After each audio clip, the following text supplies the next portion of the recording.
The crowbar slipped for the third time, and Maren Ashby swore under her breath, wiped her palm on her jeans, and drove the flat end back into the gap between the door and its frame. Rust flaked off in orange curls and stuck to the sweat on her wrist.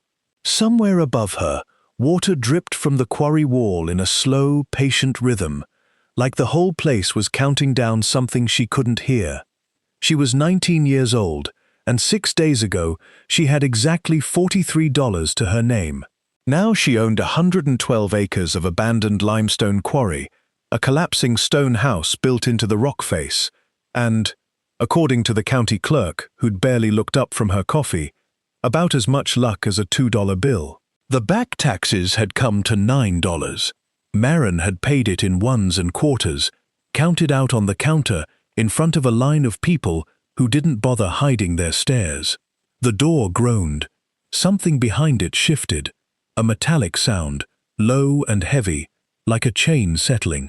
She had no idea, not yet, that the man who'd left her this place had spent the last 11 years of his life making sure that whatever was behind this door would only ever be found by someone who refused to quit on it. Maren pressed her shoulder into the crowbar and threw her weight forward. The door didn't open, but it moved, just enough that a breath of cold, mineral-smelling air slipped out through the crack, and with it, something else. A glint, metal catching the thin grey light from the hole in the roof above her. She went still. 3 weeks earlier, she'd been sleeping in her car outside a Waffle House in Bardstown, Kentucky, with everything she owned in a duffel bag in the back seat. If you've ever had to start completely over, not just broke, but with nowhere that was actually yours to go back to, you already know the particular kind of tired that gets into your bones after a while. Maren knew it well. She'd known it since she was 17, when her father died and the state decided, with the stroke of a pen, that she'd aged out of anyone's responsibility but her own. "Hey, before we go further, I'm glad you're here." This is one of those stories that starts about as low as a person can start, and ends up somewhere I don't think anyone, including Maren, saw coming. Stick around for it. The letter had come to a P.O. box she barely checked anymore, forwarded twice, the envelope soft and grey from handling. Inside was a single page of legal notice, property, back taxes owed, a name she didn't recognize, Elias Whitlock, listed as the deceased owner, and beneath that, in smaller print, her own name, listed as sole inheritor. No explanation, no relation stated, just an address for a quarry 40 minutes outside town, and a number so small she'd read it 3 times to make sure it wasn't a mistake. She didn't know an Elias Whitlock. She'd never heard the name in her life, but $9 was $9, and she had nowhere else that even pretended to want her. The quarry, when she finally found it down a gravel road half swallowed by brush, looked like something that had given up decades ago. The stone house was built directly into the excavated rock wall, half buried, its windows dark with grime. One corner of the roof caved in where a tree had come down years back. Weeds grew waist-high through the gravel lot. An old crane, rust-red and skeletal, stood frozen over a flooded pit where the limestone had once been cut and hauled.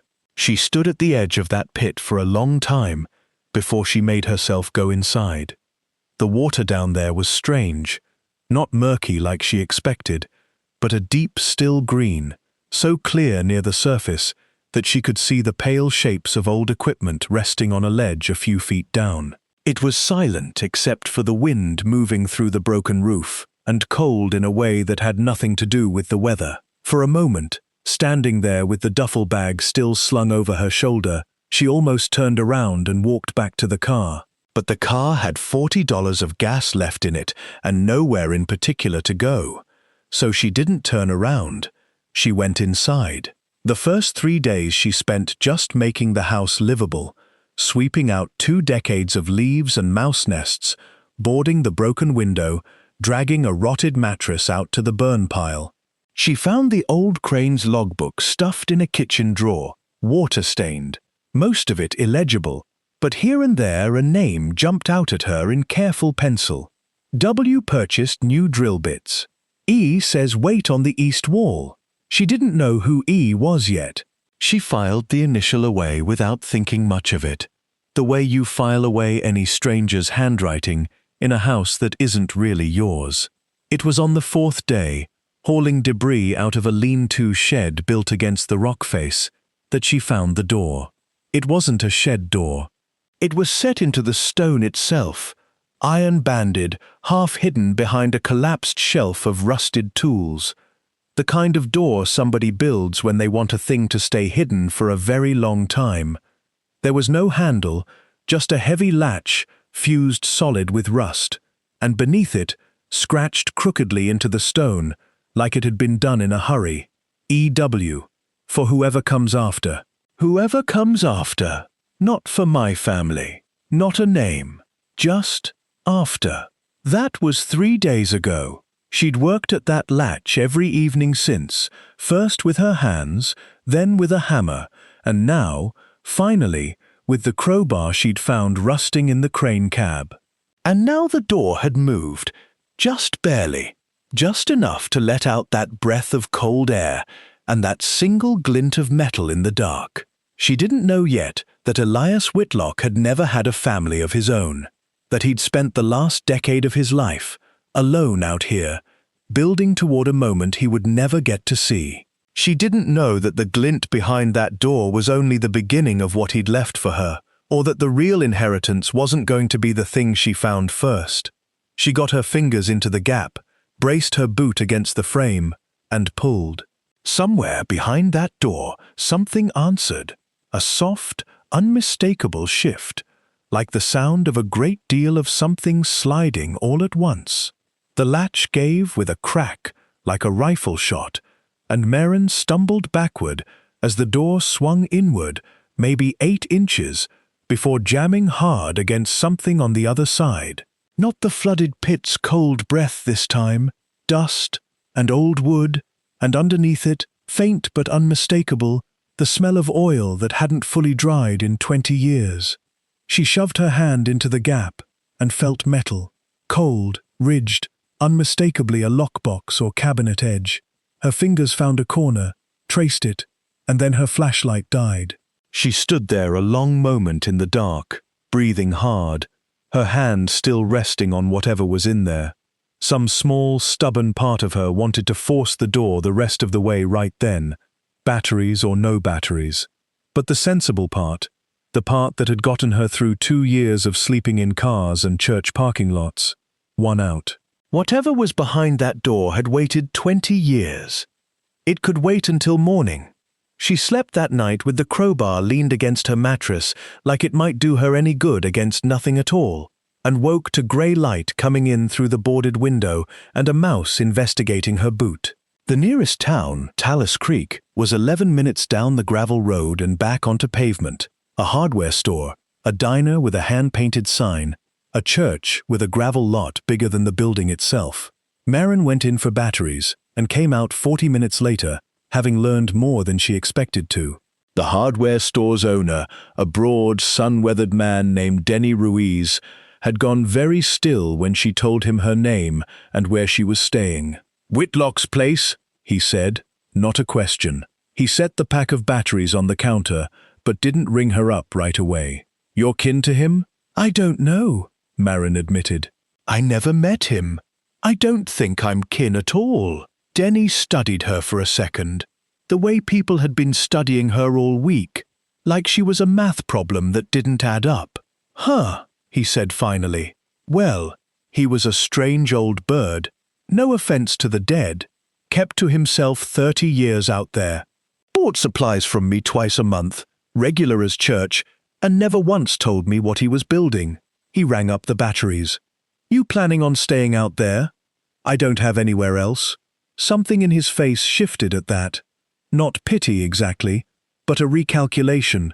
"There's a woman 2 roads over, Sylvie Okafor, does odd repair work. Fixes up old places for people who can't afford contractors. You want, I'll tell her you're out there. She might come by." Maren almost said no, almost said she could handle it herself, the way she'd handled everything herself since she was 17, but something about the offer, so plain and unpushy, made her nod instead. "Thanks. I'd appreciate that." Outside the store, an old man in overalls sitting on the bench by the door watched her load the batteries into her car without a word, and just as she was pulling out, she heard him say to no one in particular, "Whitlock's girl's back." Whitlock's girl. She turned it over in her mind the whole drive back. Not the new owner, not the one who inherited it. Girl, like he'd known her, or known of her, before she ever set foot in Talus Creek. Back at the quarry, fresh batteries in the flashlight, she pried the door the rest of the way open. The room behind it was small, maybe 8 feet square, carved directly into the rock and shored up with old timber that had somehow held for 2 decades without rotting through. A workbench ran along one wall, tools hung with more care than anything else she'd seen on the property. Oiled, ordered by size, a life's small devotion, visible in the way they were arranged. And in the center of the room, on a low stone shelf, sat a metal lockbox, and beside it, a wooden cabinet with a glass front, empty, except for a single object, a miner's lamp, brass, polished despite the years, sitting like it had been placed there on purpose, and waited for her ever since. She didn't touch the lockbox yet. She found herself drawn instead to a shelf of ledgers along the back wall, a decade's worth at least, cracked spines, the same careful pencil hand from the logbook in the kitchen. She pulled the oldest one free and opened it to a random page. March. Girl at the Feldman place had her baby early. Mother and child both fine, thank God. Told Denny to put 50 on my account for the family. Don't tell them where from. She frowned and flipped forward. June. Roof held through the storm. Told myself I'd stop climbing up there at my age. Told myself that last year, too. Nothing about wealth. Nothing about a fortune. Just a man's ordinary days, written down like they mattered. Because to him, apparently, they had. She kept reading, chasing something she couldn't name, until a section near the middle of the ledger made her go still. October. Heard through Denny that the Ashby girl lost her father this year. 17 and alone now, from what he says. I think of her more than I ought to, given I've never met her, given the reasons I have for thinking of her at all. Maren read the passage 3 times. Her hands had gone cold in a way that had nothing to do with the room. The Ashby girl. Her. He'd been writing about her, years before she'd ever heard his name, years before any lawyer's letter had found its way to a P.O. box in Bardstown. He'd known about her father. He'd known she was alone. She closed the ledger, her heart going harder than the moment probably called for, and looked at the lockbox sitting there in the grey light, patient as everything else in this strange, quiet place.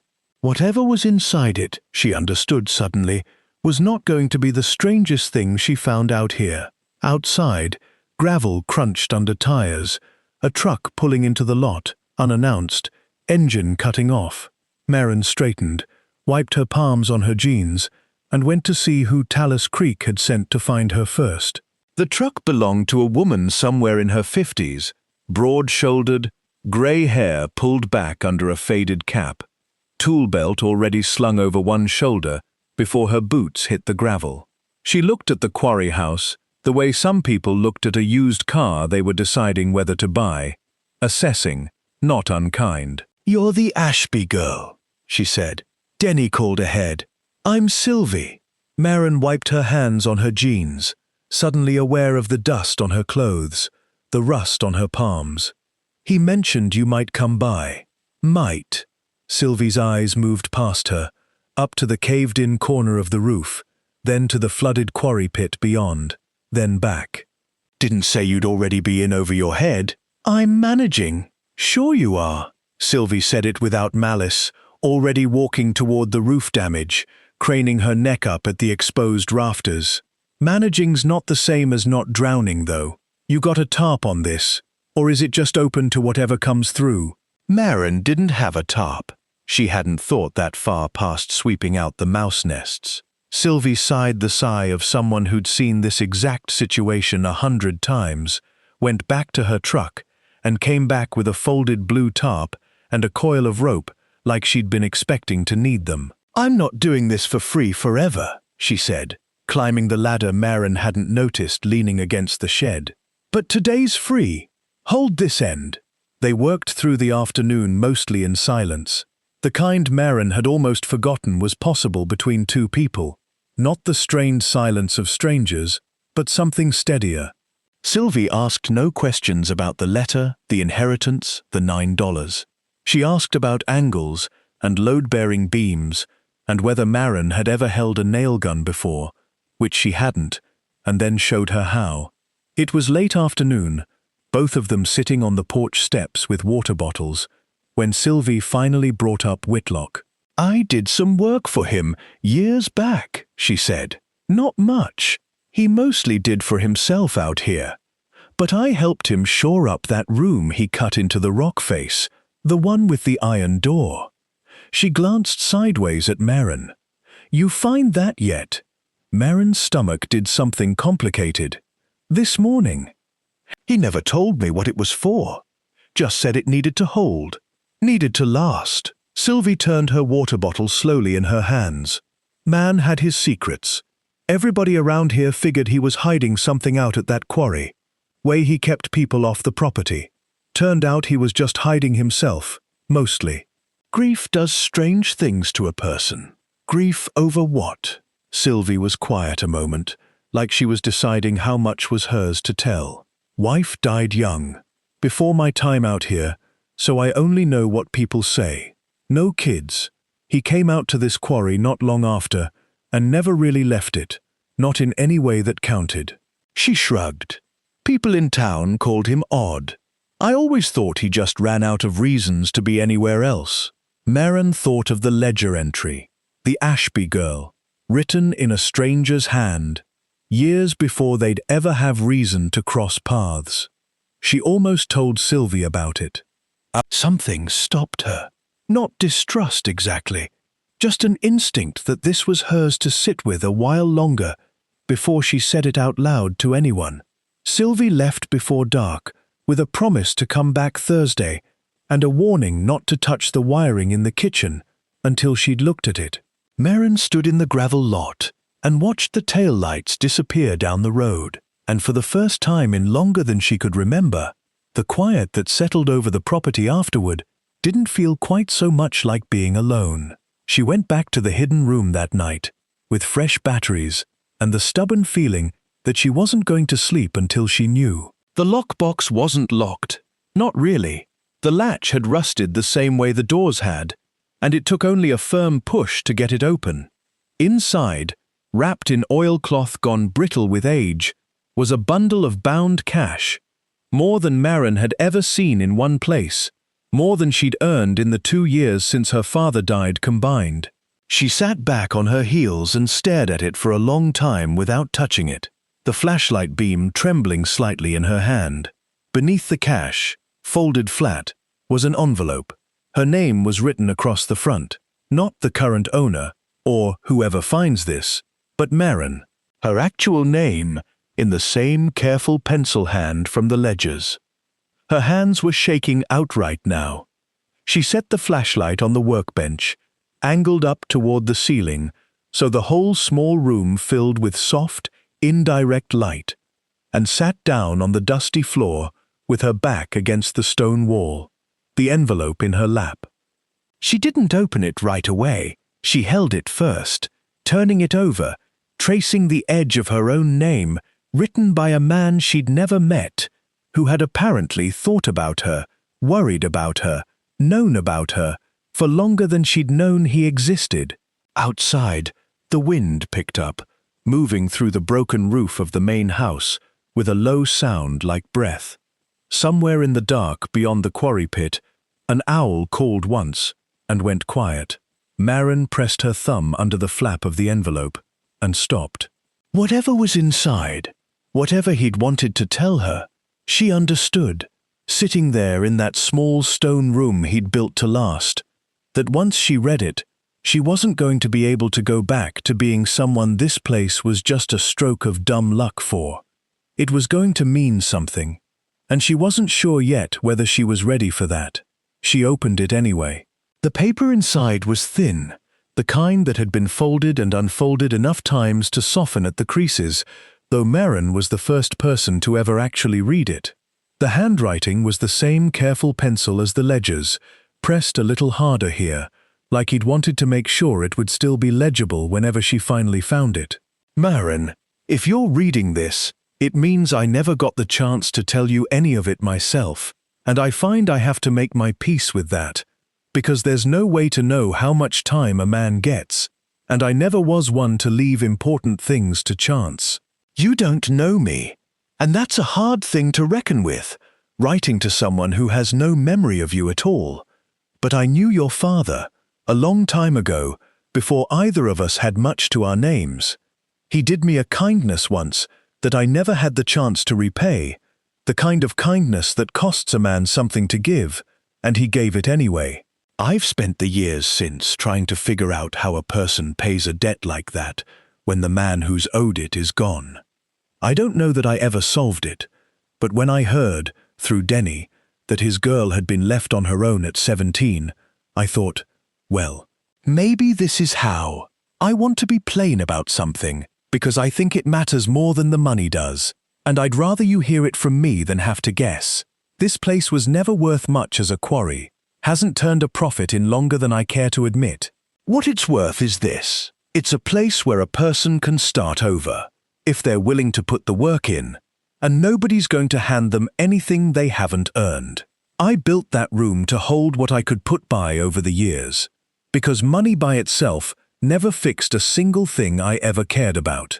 But a foundation, a place to stand, and the stubbornness to build on it, that's worth having. That's the real inheritance, if you want to call it that. The rest is just what makes the work a little easier while you do it. I won't pretend I know what kind of person you've grown into. I hope, whoever you are, that you're someone who doesn't quit easy. Your father wasn't. I don't imagine that skips a generation. Take care of this place, or don't. That part's yours to decide, not mine. But take care of yourself. That part isn't optional. Elias Maren read it twice through, and then a third time, slower. And by the third reading her face was wet and she hadn't noticed it happening. She sat there a long while in the small stone room, the flashlight throwing soft light up toward the ceiling, the bundle of cash forgotten beside her on the floor. He knew my father. That single sentence rearranged everything. The ledger entries, the strange, quiet watchfulness of a man she'd never met. Denny's careful Whitlock's girl like it meant something specific. It did mean something specific. It always had. She just hadn't had the peace that made it make sense. She thought of her father the way she usually tried not to. Not the hospital room at the end, but earlier, the ordinary years. The man who'd fixed her bike chain in the driveway and never once made her feel like a burden, even when money was tightest. He'd never mentioned an Elias Whitlock, but her father had also never talked much about the years before she was born. The debts and kindnesses of a life he'd mostly left behind by the time she came along. Whatever kindness had passed between these two men, it belonged to a chapter of her father's life she'd never gotten to read. She folded the letter carefully back along its worn creases and held it against her chest for a moment, the way she might have held something alive. The cash, when she finally counted it the next morning at the kitchen table, came to just under $60,000. Not a fortune by the standards of the world, but more money than Maren had ever imagined having control over in her life. More than enough to fix the roof, repair the wiring, get the well tested, and still have a cushion to breathe on for the first time in 2 years. She sat with the bills stacked in neat rows and felt, strangely, less like celebrating than like she'd been handed something fragile she didn't yet know how to hold. It wasn't the money that kept pulling her thoughts back to the stone room, though. It was the ledgers. If Elias had known her father, known enough to write about her before she'd ever set foot in Talus Creek, there had to be more of that story somewhere in those careful pencil pages, and she found herself wanting, with an urgency that surprised her, to know all of it. She was halfway through the stack again, 3 ledgers deep, when she found the entry that stopped her cold. A name she hadn't expected, tucked into a passage about a debt owed and a promise made. A name that wasn't her father's at all, but belonged, unmistakably, to someone still living in Talus Creek. Her hand hovered over the page. Outside, down the gravel road, she could hear a truck approaching. Sylvie, a day early, or someone else entirely. Whoever it was, Merrin realized, they were about to walk into a conversation she wasn't ready to have yet. It wasn't Sylvie's truck. It was older, dented along one side, and the man who climbed out of it moved like his knees gave him trouble. 60s maybe, in a canvas jacket gone soft with wear. A face that Merrin didn't recognize but that seemed, for a moment, uncertain about her too. "You're the one that's took over Whitlock's place," he said. Not unfriendly, just direct, the way most people out here seem to be. "I am Merrin." She came down off the porch, wiping her hands on her jeans out of habit now. Roy Paget. He didn't offer a handshake, just stood there looking past her at the house, the boarded window, the tarp still lashed over the roof. "I used to do some hauling for Elias, years back. Heard in town you were out here going through his things." A pause. "Heard you might have found some money." Merrin went still.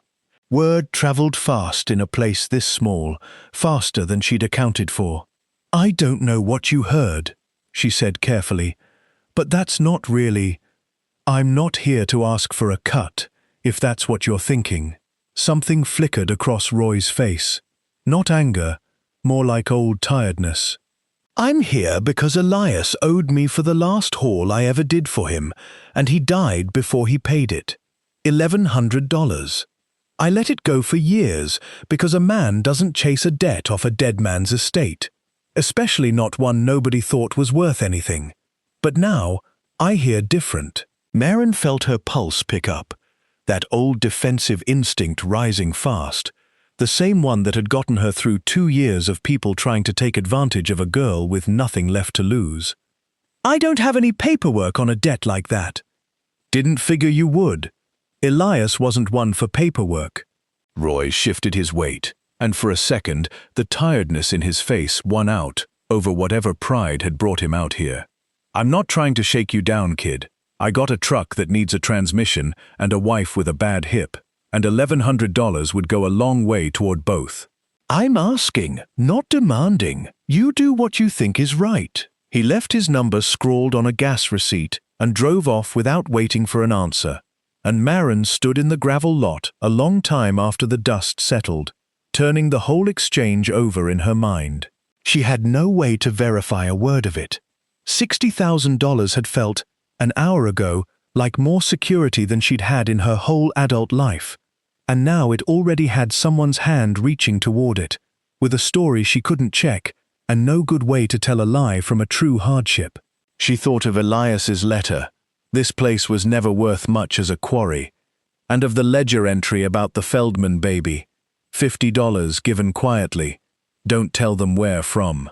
Whatever kind of man Elias had been, he'd clearly made a habit of paying debts other people didn't know he owed. Maybe Roy's story was exactly that. Or maybe it was somebody testing how fast word traveled and how easy the new girl would be to take advantage of. She didn't sleep well that night, running the math on it. $1,100 against $60,000 wasn't going to break her, but it wasn't really about the number. It was about not knowing, out here on her own, who she could trust and who was just circling. The next morning, she drove into Talus Creek and found Denny at the hardware store, restocking a shelf of nails.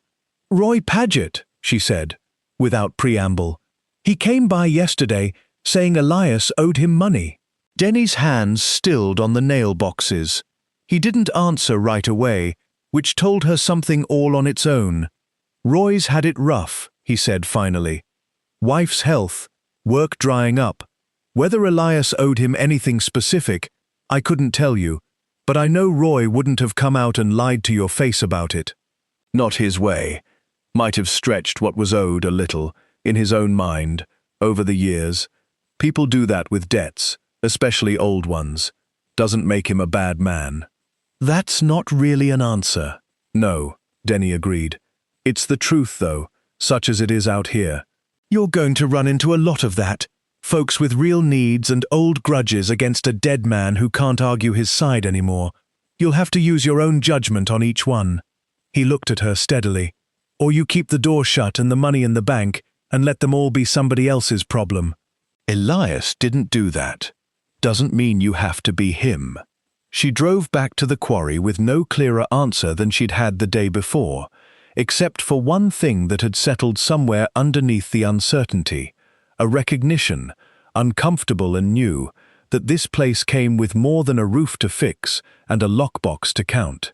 It came with a whole town's worth of old debts, real and imagined, that Elias had apparently spent 30 years quietly managing, and that she had inherited right along with the land. She was still turning it over when she got back to the property and found the door to the stone room standing open, exactly the way she'd left it, except for one thing. The oldest ledger, the one with the entry about her father, was no longer on the shelf where she'd left it. It was sitting open on the workbench, a page marked with a strip of cloth she hadn't put there. Someone had been inside while she was gone. Marin's first instinct was fear, sharp, immediate, the old reflex of someone who'd learned young that unlocked doors meant unlocked doors. She checked the lockbox first. The remaining cash was untouched, still bundled exactly as she'd left it. Whoever had been in here hadn't come for money. They'd come for the ledger. She picked it up carefully, the strip of cloth still marking the page, and went cold reading what was underlined there. Faint pencil strokes she was certain hadn't been there before. It was the same entry about the Feldman baby, but this time a name she hadn't noticed on her first read. Reva Feldman, now working the diner counter in town. She'd had coffee at that diner 3 times already without knowing it.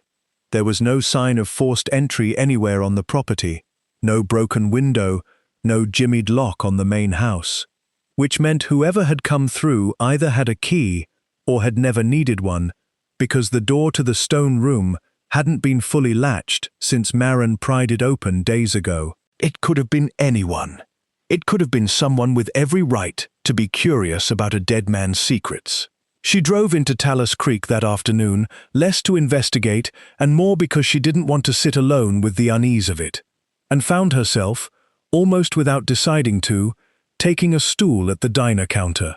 The woman behind the register was maybe in her 40s, tired around the eyes in the specific way of someone working a double, a name tag that read Reva pinned slightly crooked to her apron.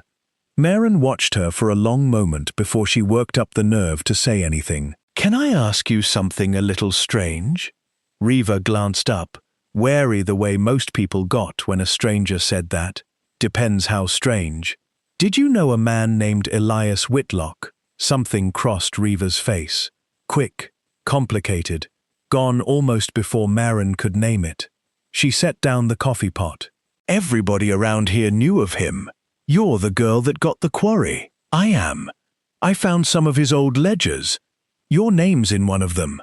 Marin watched her carefully. "From a long time ago. Something about when you were born, I think."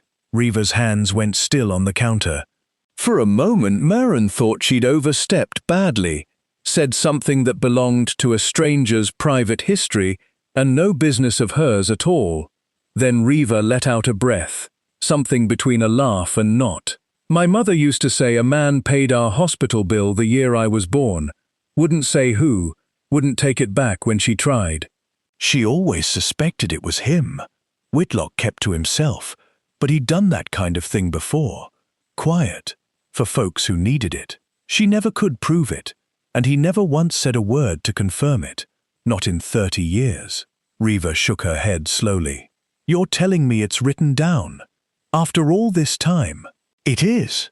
Reva was quiet for a moment, wiping at a spot on the counter that didn't need wiping. "I didn't go into that room, if that's what you're really asking me. I don't even know where you're staying exactly." She said it plainly, without offense, like she understood exactly why Maren might have wondered. "But if somebody around here's been reading through Elias's business, I wouldn't be surprised if it's somebody with a story like mine tucked in those pages. There's probably more than a few of us out here who owe that man something we never got to say thank you for." It wasn't an answer to who'd been in the room, but it reframed the question in a way Maren hadn't expected. Not who's trying to take something from me, but how many people did this man quietly help? And how many of them are still walking around this town not knowing where their thanks belongs? She left the diner with more questions than she'd walked in with, and a knot of something warmer than fear sitting underneath the unease. A sense that Elias Whitlock's ledgers weren't just a record of one strange, lonely man's life, but a map of a whole town's worth of debts he'd paid quietly and never once claimed credit for. Back at the quarry that evening, she went through the rest of the ledgers methodically, page by page, cataloguing names as she found them. Some she recognized now, some she didn't. One entry that stopped her again near the back of the newest volume, dated less than a year before Elias died. Talked to Denny about the girl again.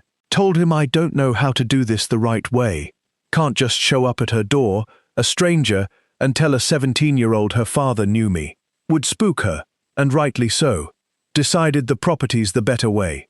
Let her come to it in her own time, if she ever needs to. If she doesn't, no harm done. It's a fair piece of land regardless. Maren sat back against the workbench, the ledger open in her lap, and felt something in her chest crack open a little wider. He'd talked to Denny about her, which meant Denny had known, this whole time, exactly why she'd been left this place, and had said nothing beyond that first careful Whitlock's place. You're kin to him? She didn't know yet whether that was a kindness or a withholding. She only knew she had questions for Denny, now that she hadn't had before, and that the next time she saw him, she wasn't going to let him off with careful half-answers. Outside, the evening light was going gold and long across the flooded quarry pit, and for the first time since she'd arrived, Maren found herself thinking less about how she'd survive this place, and more about how many people in Talus Creek were quietly, invisibly tied to it, and to her, in ways she was only just beginning to uncover. Denny stopped sweeping. He didn't try to deny it, which she gave him credit for, even as the anger sat hot in her chest. "I knew Elias thought about you," he said carefully. "I didn't know the particulars, what your father did for him, why it mattered so much. That part was his to tell. And he never told me either, not fully. Just that he owed your family something he meant to pay back, one way or another, before he ran out of time. You could have told me, that first day, instead of pretending you didn't know anything." "I wasn't pretending anything." Denny set the broom against the doorframe, met her eyes steady. "I asked if you were kin. You said you didn't know. That was true then, near as I could tell. And it wasn't my place to hand you Elias's private business before you'd even unpacked your car. Man spent 30 years being careful about how and when people learned things about him. Seemed wrong to undo that in the first 5 minutes. It was a fair answer, and it took some of the heat out of her, though not all of it. "I don't like finding things out sideways," she said. "I've had enough of my life explained to me after the fact by people who decided I wasn't ready to hear it straight." Something in Denny's face softened at that, recognition maybe, of a wound older than this conversation. "That's fair," he said, "and I should have handled it different, probably. I'm not much good at knowing when carefulness turns into just not telling somebody something they had a right to know. I'll try to do better going forward, if you'll let me." It wasn't a grand apology. It was plain, and a little awkward, and it was, Maren decided, enough for now. She spent the walk back to her car turning over a harder question than her anger at Denny, the fact that she'd come to Talus Creek expecting nothing from anyone, and had instead landed in the middle of a whole web of quiet obligations and old kindnesses she hadn't asked for and didn't fully understand. It should have felt like a burden. Mostly, to her own surprise, it didn't. Back at the quarry, The work of actually rebuilding the place had been creeping forward in fits and starts around all the mystery. The roof still needed real repair beyond Sylvie's tarp. The wiring was still unsafe. The flooded quarry pit was, according to Sylvie, both a liability and possibly the most valuable thing on the property if Maren ever wanted to do something with it beyond let it sit. Some quarries like this get bought up for private fishing, swim clubs, that sort of thing. Sylvie said that Thursday, back for her promised return, standing at the pit's edge with her hands on her hips. Water's clean, which is rare. Most flooded quarries fill up with runoff and go green as a swamp. This one's spring-fed underneath, near as I can tell. That's worth something, if you ever wanted it to be. Maren looked out at the still, deep green water, the old crane standing sentinel over it, and for the first time let herself imagine the place not as a burden she'd been handed, but as something she might actually build toward, on purpose, rather than just survive inside of. The wiring came next, and it went badly before it went well. Sylvie found 2 circuits that should have been condemned years ago, and what should have been an afternoon's fix turned into 4 days of Maren learning, hands-on and clumsy, how a house's bones actually worked. She burned her forearm on a light fixture the second day, a stripe of red she'd carry a faint scar from for months after, and swore loud enough that Sylvie, up on the ladder, laughed for the first time since Maren had met her.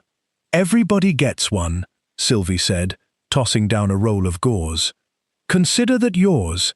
Try not to earn a second."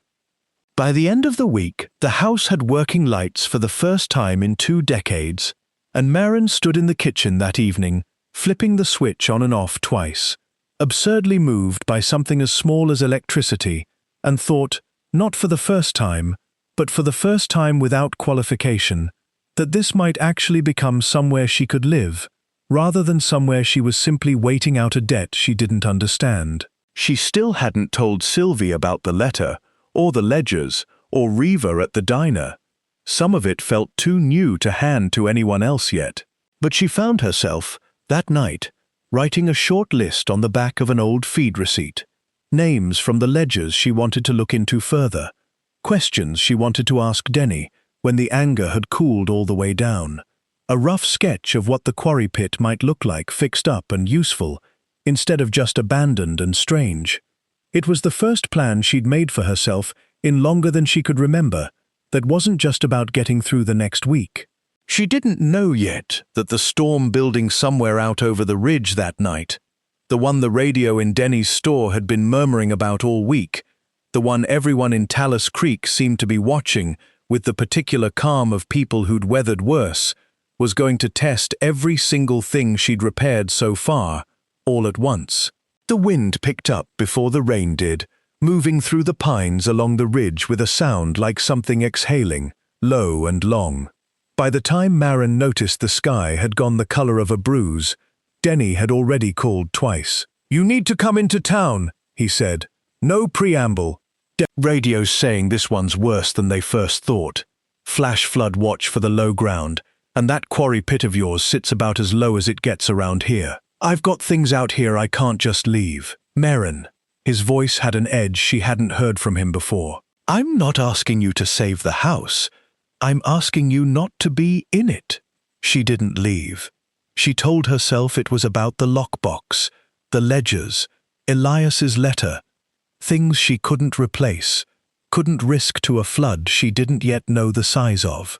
The truer reason, underneath that, was harder to admit.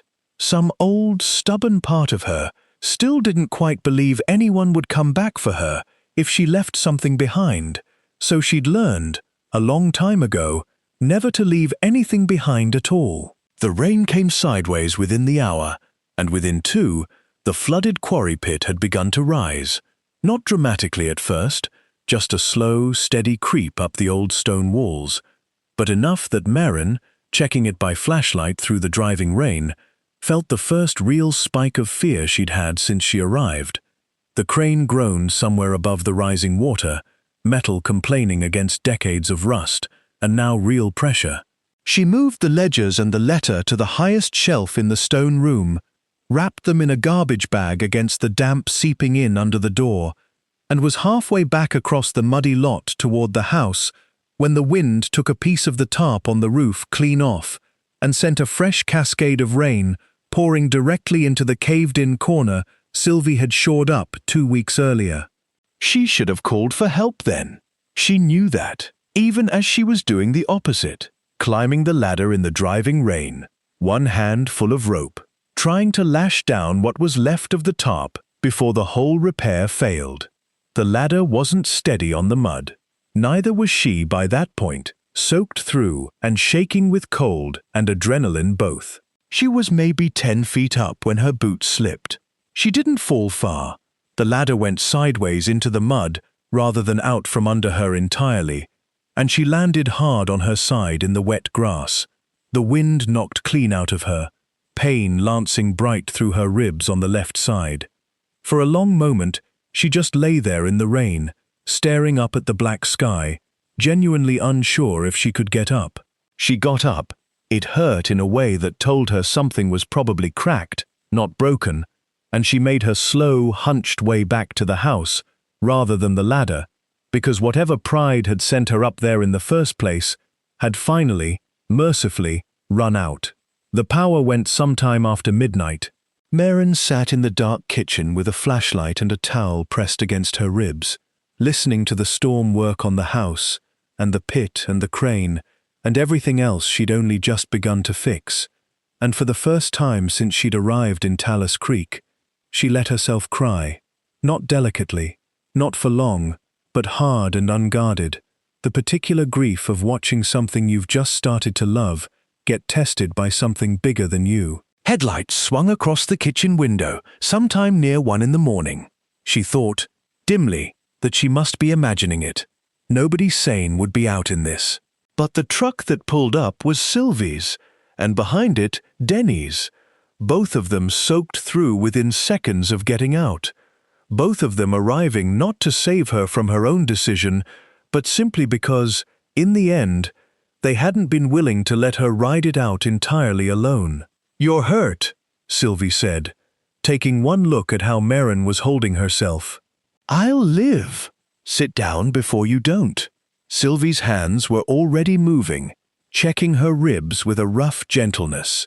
Denny, meanwhile, had gone straight for the roof with a fresh tarp and a headlamp, shouting something about the crane over the wind that Maren couldn't fully make out.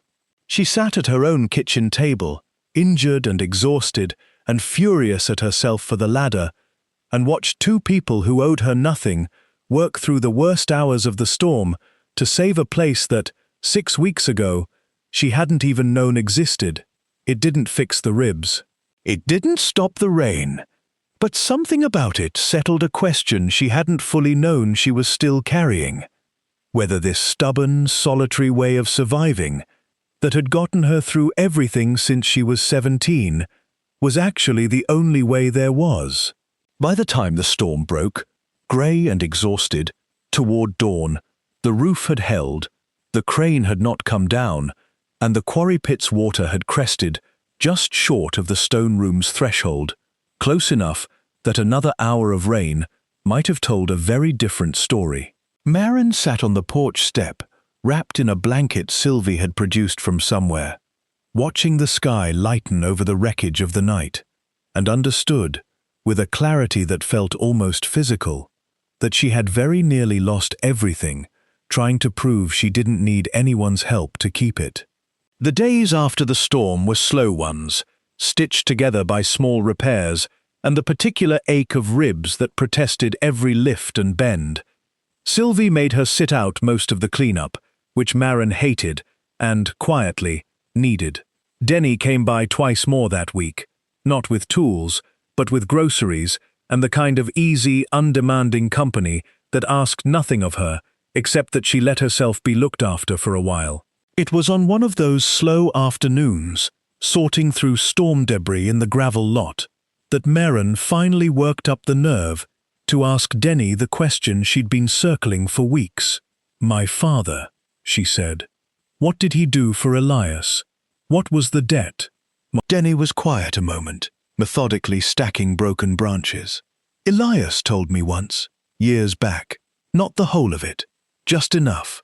Said your father pulled him out of a bad situation when they were both young men. Something to do with a debt Elias couldn't cover, and a man who wasn't inclined to be patient about it. Your father covered it, cost him something real to do it, from what Elias said, at a time he didn't have much to spare either. They lost touch after, the way people do. Elias never forgot it though, carried it the rest of his life. Maren sat with that for a long moment, turning it over. Not a grand story, not the stuff of legend, just one hard year decades ago where her father had quietly done something difficult for a near stranger and never once mentioned it in 19 years of raising her. It fit, somehow, with everything else she knew of him. He'd never talked much about the years before her. She understood now, a little better, why. He never mentioned it, she said. Not once. Some men aren't built to talk about the good they've done, Denny said. Your father sounds like he was one of them. So was Elias in his own way, different flavor of quiet, but the same root. That evening, alone in the stone room with the ledgers spread around her, Maren began, for the first time, to think less about what she'd found out here and more about what she wanted to do with it. She thought of Riva at the diner and the quiet debt Elias had paid without ever claiming credit. She thought of Roy Paget's $1,100, the transmission, the wife with the bad hip, a debt she still hadn't resolved one way or the other, sitting uneasy at the edge of her conscience for 2 weeks now. She drove into town the next morning and found Roy at the gas station and handed him an envelope before either of them could say much of anything. I can't prove what Elias owed you, she said, but I believe you, and I think he'd have wanted this settled, one way or another, rather than left hanging. Roy didn't say much either, just nodded, throat working, and thanked her in a voice rougher than his usual one, and Maren drove away feeling lighter than the money itself should have accounted for.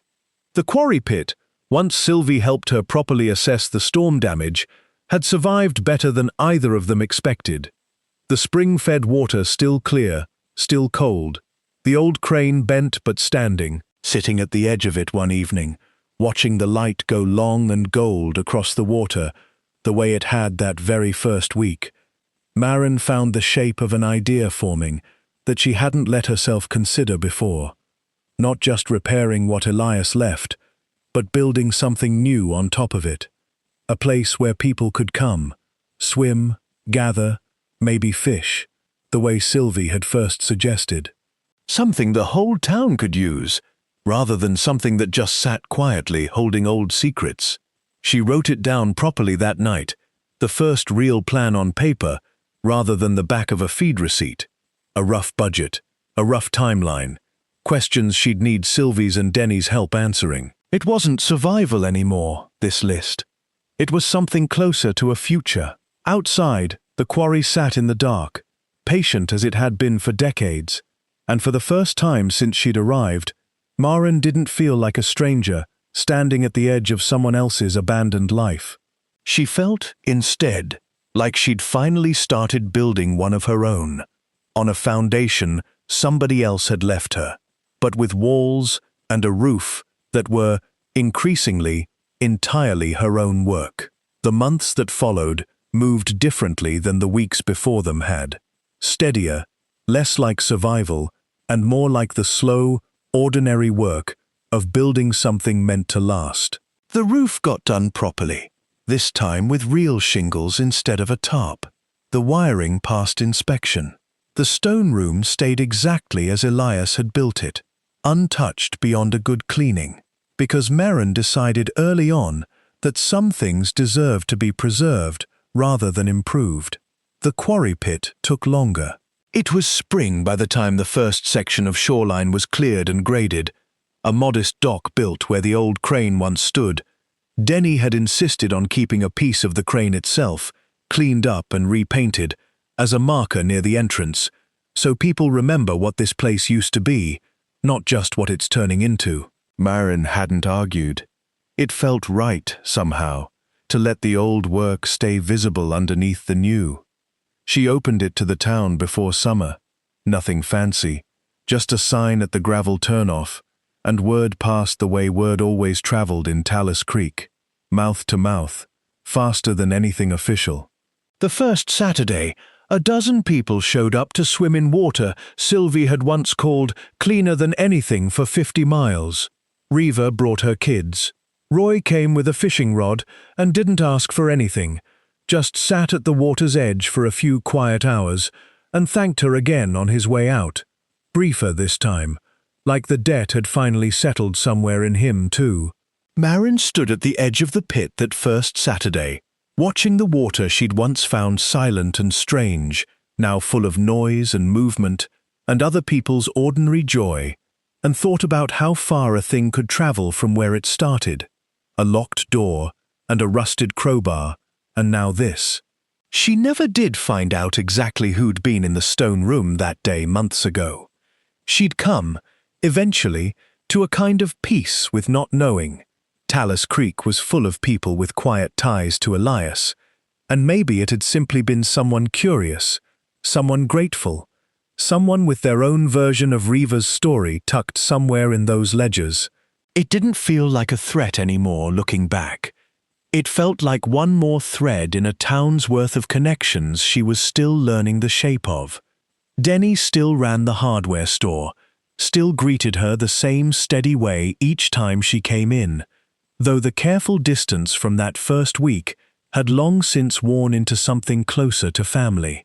Sylvie had all but moved her tool bench into Maren's shed by summer's end, the two of them trading labor and stories in roughly equal measure most weekends. Neither of them ever made a thing of it. It simply was what it was, the way the best kinds of family often are, not chosen with ceremony, just accumulated, one act of showing up after another. Late that summer, a girl showed up at the property gate on a bike, maybe 16, asking hesitant questions about whether it was true that Maren had started with almost nothing and built all this. Maren recognized something in her before the girl even finished the question. That same wary, defended posture, the look of someone bracing to be told no. "It's true," Maren said. "Come on, I'll show you around, if you want. Might even put you to work if you're willing." The girl's face did something complicated. Surprise, mostly, that anyone had said yes so easily. Maren understood that reaction better than most people could. She'd worn it herself, once, standing in this exact gravel lot with a duffel bag and $40 of gas left in the tank. That evening, after the girl had gone home with a promise to come back Saturday, Maren sat on the porch steps with Elias's letter, worn soft now from handling, and read the closing lines again by the last of the light. "I hope, whoever you are, that you're someone who doesn't quit easy." She thought he would have liked knowing how that turned out. She thought, more than that, he would have liked knowing it hadn't stopped with her. If there's one thing this place taught me, it's that the money was never really the point. It was just what made the work a little easier, while I figured out who I wanted to become. What matters is the foundation, and what you're willing to build on it, one stubborn day at a time. If you've made it this far with me, thank you for sticking around for Maren's story. If it moved you, I'd love to hear which part hit hardest in the comments. And if you want more stories like this one, make sure you're subscribed, because there's always another one waiting.